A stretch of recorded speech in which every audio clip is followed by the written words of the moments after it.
So, day after Manchester Indoor, I can't believe how tired I am from the indoor, and we've actually managed to find some time to sit down together, bearing in mind that you were all away from Somerset and I'm obviously sat here in Manchester lapping it up because it was a home event for me. But Matt Walsh, finally sat here in front of each other instead of on a phone. Finally made it from Devon. Yeah. RTR team manager, number 8 rider are you for? Nine. Number 9. Number 9 national rider for the UK. So straight out of Burnham BMX now. How was the indoor for you? Bloody hard work, innit? Let's put it that way. But it was good fun. It was really good fun. I think it's probably, in honesty, the most fun I've had at a national to date. I loved it this weekend just gone. It was great. Felt a bit different, didn't it, doing the RTR thing? It really did. Before I've been very much, I don't know, on my own, if that makes any sense. I haven't been on my own. I've had Freddie with me. I've done, like, you know, we've got other teammates and stuff like that, but I've always been on my own. But this time it was almost like having a gazebo to go back to, wasn't it? We had a place to go. We had a great we had a good chat with each other. And it was just great fun. I met loads more people as well, and I think it's got to be through the team being broadcast nationwide. People notice the shirts, people have spoken to me that I know and I've seen so many times. We've all seen each other in the pens, but I've never had a chance to talk to. I got a massive reception with the stuff to do with RTR, similar to you. Loads of compliments about the colours of the shirts. Loads of compliments from people. I mean, I think we'll get to talk about this, but I didn't expect the uptake to be quite like this. I didn't. We kind of set out with that idea of doing something together, and I can tell some of the bits from my side, but I wanted to try and get, I suppose, an idea of telling people how we came to where we kind of are now, because I think you hit the nail on the head with saying, like, last year was very much, I had Bruntwood, so I've always been part of a massive sort of team and had a load of people to go back to. The experience that you've probably had is different from me, because this year I've not cast away Bruntwood, and we'll get to the, you know, how RTR sort of filters into other clubs, but it's the first time where I've been away from what I know as my BMX team and my BMX family, and doing something slightly different. And it did have a different feel. It was kind of really cool to come back to the stands and see some of the other RTR riders and see how that was going on.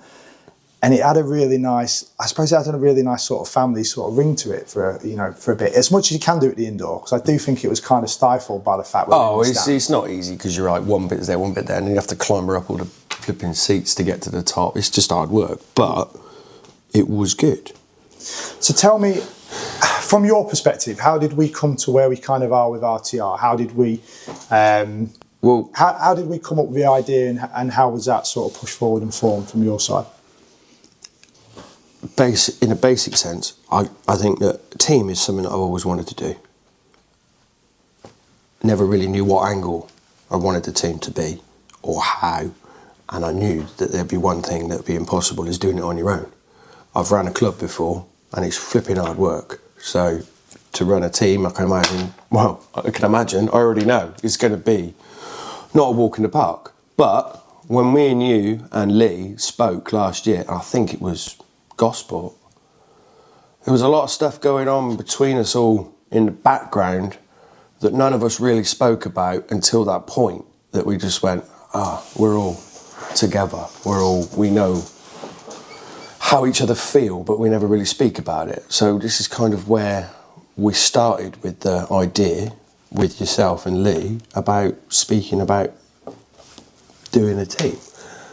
I think it was that relationship that we developed. So when we first started doing nationals, like, I got to know a lad called Walshy through sort of Manchester National was the first one. Yeah. We had, when was Manchester? Which one? That was in the middle one in Manchester, because I broke my hand at that point. Well, Platfields. Yeah, so we had the indoor last year, then we had Cumbernauld, didn't we? Yes. Yeah, and then we had Manchester Indoor, if I remember right. Manchester Outdoor, sorry. Yeah. So I feel like over that period of time, I've always found two sort of things with BMX. When I went into BMX and I started seeing some of the other blokes getting involved in BMX, I started finding myself wanting to volunteer and wanting to be involved. Yeah. Then when I went national racing with you, we developed that kind of friendship at racing, which was really sort of strong. Yeah, and we basically started opening up to each other a little bit more. And I think it was that kind of made me realise that, you know, the whole resilience in racing thing that we've kind of based that ethos on, it kind of got born out of that friendship and out of them contacts. And you know, you saying you're having a rough time, you know, me saying you know, we're having a rough time, accepting that we both come from very different backgrounds. And it's always easy in hindsight to look at each other and think, you know, Mike should have it all right. He's doing okay, but actually... Yeah, but that's what it is. I mean, everybody thought that I was all right. I had 2 businesses and I was going to work every day. Just because I wasn't... showing but it on the just because outside. you know, I've always been very good at hiding it. Or just getting on. But inside you're just having a bit of a meltdown. Well, I think that's what blokes do. Yeah, 100%. So that idea... Going back to focusing on you, that idea was born out of that friendship, I think. Yeah, 100%. It definitely was. So we started making some inroads into thinking about what we were going to do. But if we're honest, it was a bit blind leading the blind, wasn't it? We knew we wanted to do something. Yeah, because we started and we went, right, are we going to do this? And we went, yeah, brilliant.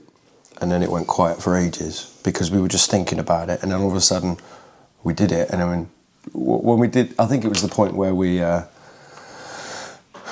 got the affiliation, wasn't it? We suddenly went, we're doing this now.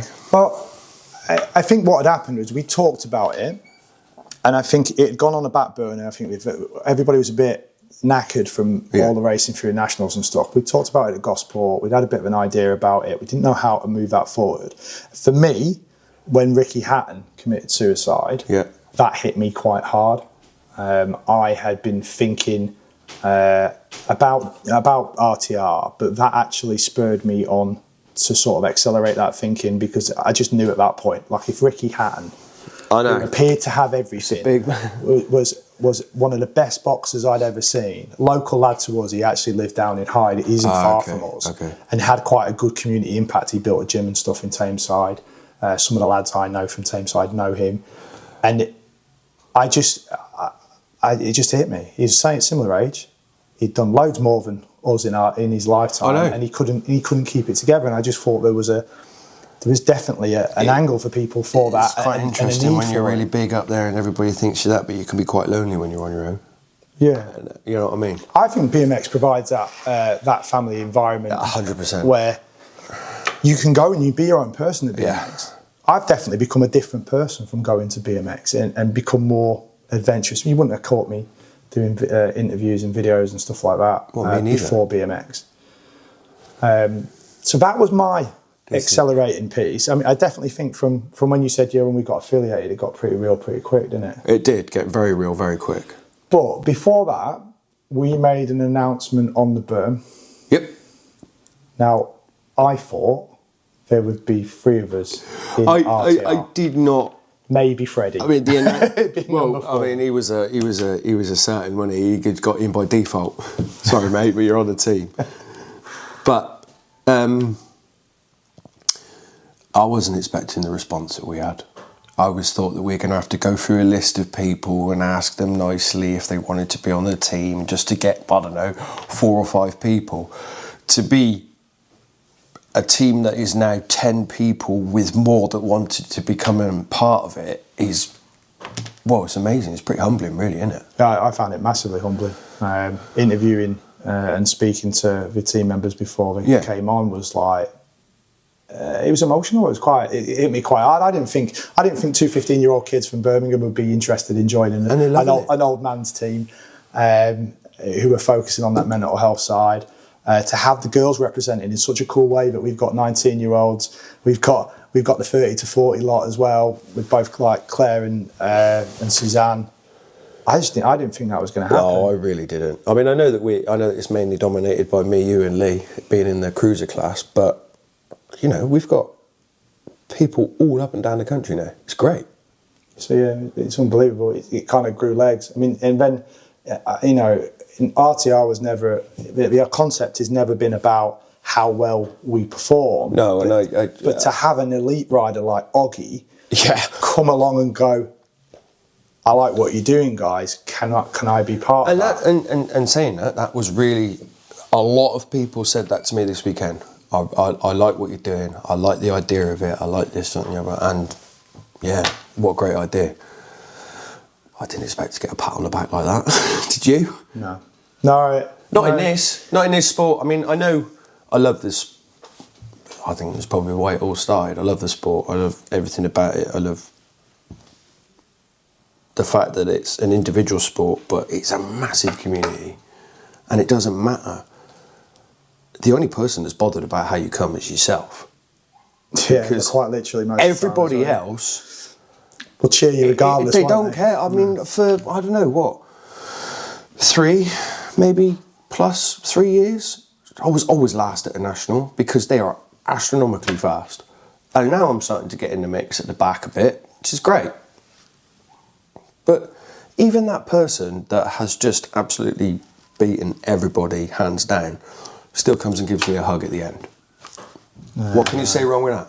Nothing. I found, so the big bits for me that made it so addictive were the pens, because we'd have a chat, have a laugh, and the banter's on point, innit? Oh, me and Chris were on it this weekend. Ruthless with each other, aren't we? And then that whole making it round in one piece, fist bump at the end, the elation, like even racing with Lockwood yesterday, we were so close in that final, in the B final, that it was ridiculous. And as he came round turn 2, I was like buzzing for him that he was actually underneath me and giving it. Not as much as we were buzzing when you took him on turn 3, though. but it's like it doesn't matter. It doesn't matter to me if Lockwood beats me, like I'm made up for him. Yeah. He's a quality guy. Stanley and George are absolutely wicked kids. So is a lovely woman. They're a great little family on their own. But there's loads of them. Yeah. But, there's loads of those people, those units, and having that experience. Like even having McAvoy come back, Kieran coming back, and he's smashing us. He's so good, but he's humble. Yeah. Fist bumps at the end. Great. It was lovely talking to him. He even spoke to Freddie. This has been. I know it's about. No, we're not talking about him, but it's been a really good year for him. And Kieran was just really nice in everything. He spoke to me, spoke to Freddie, spoke to everyone. It's just, I don't even know how to say it. Just a lovely guy. Just a lovely guy. No, he's just got that air about him. Yeah. I found that with most of the people that have come back from Elite and come in. Reedy, Oggy, Alan Hill. I spoke with Alan Hill for a little bit. I didn't catch it on camera, but I had a bit of a chat with him. I know he got injured and he was having some problems with his injury. And they just share. They're just decent blokes. They're quite open. I think the environment leads you to go, do you know what, Walshy? I'm not feeling that great today, and I'm having a bit of a drama. If we're having a moment, we have a moment and we tell each other. Yeah. And then we take the mick out of each other for that moment, and then the rest is history. The rest is history, yeah. So, where are we at then with RTR? Where is RTR at right now, beginning the national season? Well, actually, we're not about results. That's one of the things that we really wanted to concrete at the very beginning. Yeah. And I think that we had to, not so much hammer it in, but we had to make sure that the younger riders in the team were actually feeling a little bit more comfortable about the fact that it's okay to not win. You are kind of winning by being up there. Well, not even kind of. You are winning by being up there because you go to Manchester National, you're winning by getting on the gate. 100%. I'll go on the gate and I'll race, but it is the scariest place in the world. I didn't sleep properly Friday night. Shaking on the gate for the practice on Saturday morning, where we did actually get one gate practice. Went into Moto 1, a bundle of nerves. And then it just subsides that little bit. Yeah. But then I didn't sleep properly on Saturday night because the adrenaline from riding a place and racing. And then, like even last night, mate, still not sleeping brilliantly. Given all that going on. I was speaking to Andy. He's not racing at the minute, but we were talking about the first moto being a bit like pancakes. You just throw the first one away. Very much so. Joking aside, though, that nervous first moto is normally my best one. No, normally. I took all weekend into my last 2 motos to warm into it, but yeah, we got there in the end. I ain't got the excuses. I've trained very. I didn't have luck of the motos were in my hand on Sunday. Better than, but that's not what it's about, is it? It's a bit. I mean, it's for sports. With a little bit. Are we supposed to talk about the fact that we beat a teammate? I'll go with that. Did you beat Lee? Yeah. Did you beat Lee? Yeah. That's awful. No, you can't talk about that. I shut him down on the hill, which is really mean. I had to do the same thing to him. As one of them, I was in gate 8, and I think he was in gate 7, and I knew I had to get out. I had 7, and he had 6. Harsh. Yeah, Lee's come on massively, right? He has. I mean, but he beat me. I think he beat me yesterday. Not yesterday, because obviously we're talking about Saturday. But yeah, and he did. Do you know what? I smiled, gave him a massive hug, and said, "You can definitely tell, 100% he's been trying over the winter. He's been training all the way through. He's been training well hard. He's been training with me. He's been training with McAvoy. He's been doing stuff off his own back. You can tell. You've seen his weightlifting Instagrams. He's been doing his. Seen his sprints. He's been doing it, mate. And you can't take it away from anybody who's been doing that. I had the same conversation with Lockwood, and Lockwood said, "You've been training over the winter." I was like, "Mate, I said I've got no excuses. I'm going to try and hit the World Championships as hard as I can, effectively. I'm not going to win, a chance. But I'm going to give myself a chance and do the best I can with it." So we're heading into the national season. We've got one gazebo sorted, haven't we? We've got half another gazebo sorted, and we've got a little bit of sponsorship. WPA Healthcare have helped us out with one of them gazebos, and are getting us a bit of shelter basically at these national races that are coming up. We were saying about the results, even though we weren't on about the results. Sorry. Well happy the fact that we're actually our team sat in 12th. And I think I didn't expect that, you know. I really didn't expect that. I thought it was a misprint. I think it might be you and Freddie that's carrying us, but you know. I'm pretty sure it's Oggy, to be fair. Well, but saying that, it won't be me this year because I'm not in the top 10, am I? So I don't think my points will be huge. I don't know how the points really work, to be honest with you. Like when I was hitting 5th, 6th, 7th for Bruntwood, I was hitting massive points, but I don't think I am at. So what we got? We had 3 A finalists, 2 A finalists. Yeah. 1 B. Yeah, I don't know. I don't profess to know how all them point systems properly work, but I don't know how they work. With Oggy double biking and being in 2A finals, that's huge. Yeah. He came, and that's not even the reason why Oggy's on the team. We don't like if we didn't. Why Oggy didn't race Saturday? Because Oggy's that kind of guy that wants to go out and actually train the kids, which is more what we're about as well. He wanted to go and do coaching on Saturday because that's more important to him than racing.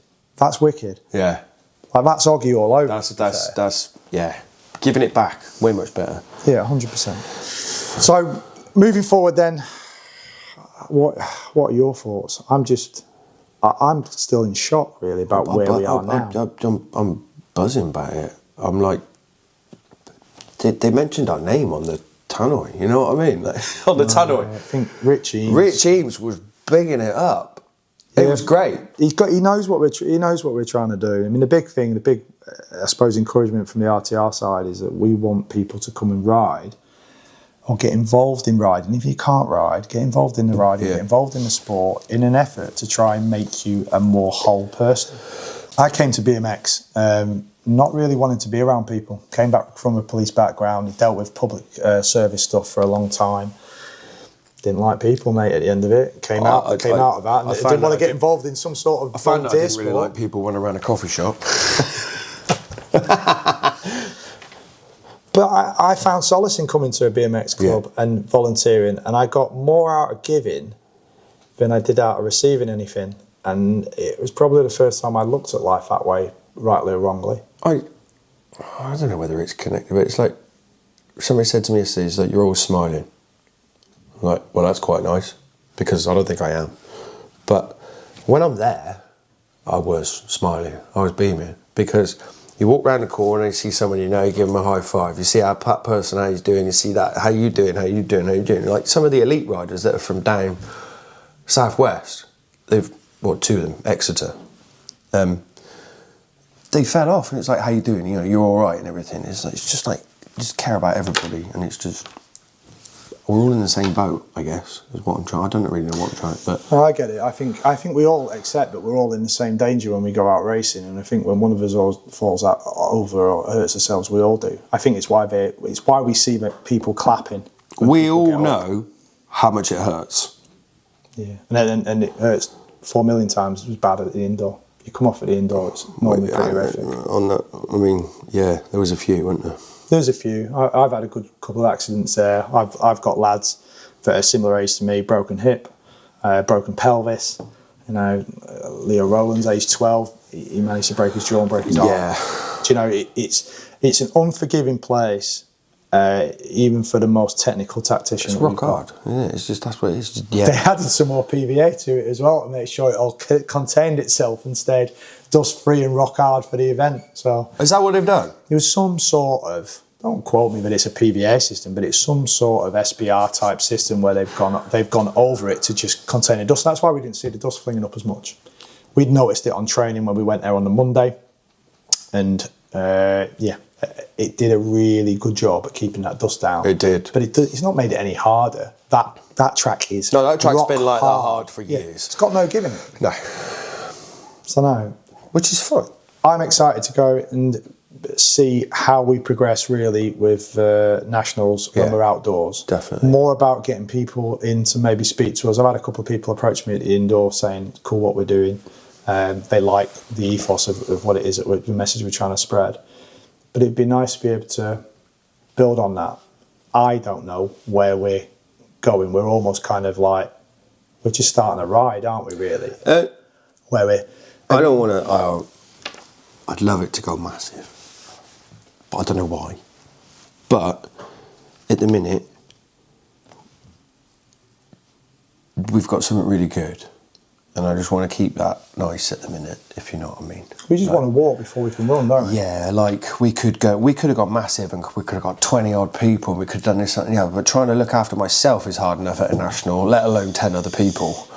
We were all responsible about what we can and can't do. I've seen fallouts from clubs and teams before where they've tried to overpromise on what they could do. We were straight with our riders. We can't provide any kit. We can't provide anything other than hopefully shelter. That actually really worried me at the first because I thought I didn't think people would want to join on that basis. Do you want to come and join our team? What are you going to get? Nothing. I mean, that's not true. You get lots of stuff, and there's lots of stuff in the background that people don't see, and it's not necessarily money. But it isn't the bike, mate, is it? No, and it isn't a shirt, and it isn't like a race fee, and it isn't this, that, and the other. But everyone was just, No, I think everybody who came into this and who's in at the beginning now all came in with the right reasons, the right attitude. And there is nothing to be gained. There's no money. There's no money within BMX anyway, but there's no money within RTR. I mean, I'm not going to call I'm going to call names now, but like just noticing the difference between one person from Saturday to Sunday and how they felt when they went home on Sunday was great. You're the same as me, though. We just want the riders to have gone, given their best. Whatever happens, to just have come away smiling. I mean, essentially, I get people like... When I first started riding, I was really worried about how people would perceive me in riding. 100%. Because I always come last. Imagine if you come last and you take yourself out on the track, and you fall off. Yeah. So every time it's like, oh my God, oh my God, oh my God. And then I know that people are probably talking behind my back about, oh, why is he doing it? Why is he doing it? Because, I've actually probably done it in my head at the beginning of when I first started. Oh, why are they riding? They're not very fast. But now I know why they're riding. And I'm never going to tell them that they shouldn't. No, I think that's why I felt the same way. When we first started riding, I was really worried about being last. Yeah. And I was really worried about what people thought. But that all seems to go away when you actually just ride. I don't hear people, I don't hear the crowd, I don't hear anybody in the indoor. So in the previous times, I've actually, I've heard my name, I've heard this, that and the other. I don't know what it was about this weekend. Maybe it was because I'm a little bit more in the mix. Only a little bit, but I'm in it. And then all of a sudden, I said, I didn't hear nothing. I didn't hear no teams. I didn't hear my name. I didn't hear nothing. I didn't even hear commentate. I think one time they actually forgot to commentate, but whatever. They get carried away, don't they, sometimes?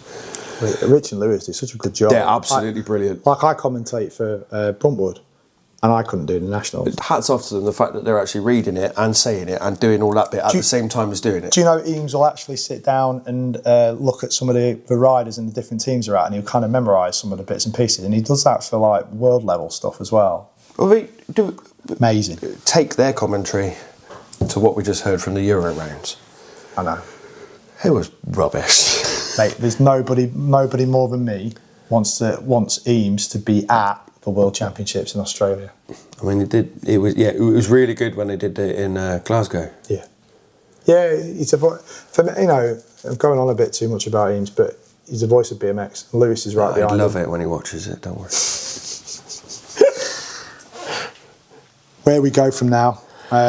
We're still looking for sponsorship, I suppose, is a thing that I would say, just in case anybody does want to get involved in this. Our whole aim really is to provide enough stuff that we can in the way of gazebos and ideas and direction for this season see where we go. And the delightful Emma you can't see off camera is the team, part of the team management side that you don't see, and she's doing all the different bits of sponsorship and applications for different things, and is really doing all the paperwork that the stupid boys can't do themselves. Well, I know, because we're not bright enough and we don't get things done on time. So massive thank you to her for that. And Lee, Lee isn't here, but he's kind of a silent partner of RTR, isn't he? He's the most talkative man in the world, the most silent partner of RTR, isn't he? But he is our treasurer at the end of the day. Yep. He does that. You're a team manager. He's got the purse strings. Yeah. But that's good because we need him to spend some money soon, so. This is true. Couple of things then. Favourite track? Platfields. Ooh, didn't think you were going to choose Platfields. Really? I think I wouldn't. Yeah, probably. But then again, saying that, I actually really enjoyed riding it the weekend. It was because I've ridden it. I mean, that must be my fourth weekend. I know you're not having that, but it was the first time that I didn't actually go, I've done it wrong, I've done that, I've done this, I've done that, my bike's come up, I've done that, and I just went for it a bit better. Lap times weren't as good as last year. They weren't? Nope, second slower. But it was a hell of a lot smoother. No, that's weird. Normally smoother equals quicker though. It does, doesn't it? But I took 2 seconds out of mine. Back on flats. Back on flats. Got Kyle Hill to thank for it for the sprints. Got Ben Holt to thank for it for some of the cornering techniques and bits and pieces we've been looking at the indoor. Ellis Grimes as well. Kelvin Beatty. I'm lucky that the coaching I get is really, really good. Kelvin's obviously ex-world champ. I think I might need to do some cornering techniques because we're not even going to mention some of the corners that I did. The indoor's done. We're going to move on to the next one. Is the next one Glasgow? Glasgow. I've ridden there, have you? No. Thanks, mate. Appreciate that. I plan on doing the Nationals blind, to be honest. Lots of there's people that like it. And there's people that hate it. I didn't have a very good experience there because I rode it at the Worlds and I got my ass handed to me. But experience is experience. We're years later now, and hopefully that something else will be better. And there's other boys and girls that are in. I mean, at world level, they're nuts. Yeah, I'm expecting a big jump up. I'll be honest. It's nuts. Well, I looked at. I think the best performing person was either Eaton or Dixon. Eaton, Dixon, or Groves at Worlds, and the top one was 35. And them boys are quicker than me. So it'd be interesting to see how Kieran got on. In that atmosphere with those guys now. Kieran's a different beast. Well, yeah, because he's like that much faster than... Well, you bear in mind, Kieran's been World 5 a few times, been World 3. I think Kieran has got that mindset that he's able to sort of break down the race into sections. You'll see it when he winds up for motos. He'll do what he has to do in a moto, similar to Alan Hill. You watch Alan Hill does what he needs to do in the motos. Oggy does the same. And then come final, they're a different beast. So as soon as you start hitting quarters, semis and stuff like that, that's where their racing takes place. Where with us, our racing is from Moto 1. Well, ours is because we had to get... I mean, going back to the fact that we had so many to drop this year. 9. Considering last year we dropped 1. Yeah. Which is obviously a really rubbish situation to be in, being that one person dropped. Yeah. I have been there before. 22 total riders for last year, in the end. But 25 riders just at this event this weekend, nuts, isn't it? And only 9 of us were here last year. That blew my mind. That's why when people are like, "Oh, you got in a B final, you're happy?" Like, yeah, because the caliber of rider was higher, and there was just more of us. I loved it. I hated it, and I loved that place at the same time. Because I really wanted to get into the final because I really want to go to France next year. I don't think I am now. I'll be lucky if I'm in the top 14. I think that I might be driving Freddie to France now rather than myself as well. This is why I took the World Championship option when I could. Yeah. Because I said to this to people. I said it to people before. It's not given that you can turn up to these pull nationals. my finger out and get better, isn't I? Or hope the whole of the front row wipes themselves out and has a really bad day. I mean, I wasn't hoping that you all were going to crash in the first corner. Grant Yarwood came off and he didn't even slow him down in the end. Like, that's the calibre of kind of rider you're on about. Well, not even our team.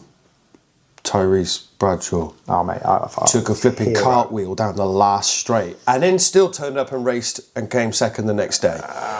Hero. Tank. Apparently he couldn't hold onto his bars properly. He couldn't use his thumb properly to hold the bars, so the only bit on his grip was actually his fingers. And I've heard that second hand, but... Yeah, it's probably true. It is probably true. Because he's that age as well where he just goes, I'm going to do it. Yeah. Whereas we'd have gone, oh man, I don't think I'd have got up after that. I think I would have been in the ambulance. Luckily, the ambulance is just at the end of that straight. So I would have been wheel me straight in there, boys. Yeah. No, been delightful to talk to you. Thank you. I'm really excited for what we're trying to do. Me. I think it's going to be a good year.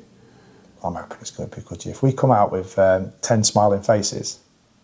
I'm not worried about where we come. I'm just chuffed out. It's like that. We're over half. We're at the top 50... Is that right? Top 50%? Of the teams, if there's 30 odd. Yeah, it's 37. So I think actually we're not far off being in the top quarter. Which is first go. That's not far. At Manchester. I mean, there's a lot to go on, but it's. I mean, it's really nice. We'll get filed down. Of course, but guess what? That's not what it's about. No. I was amazed by that. If you want to follow along with the RTR team, we are on Instagram. We're on Facebook, aren't we? No, we haven't got Facebook yet.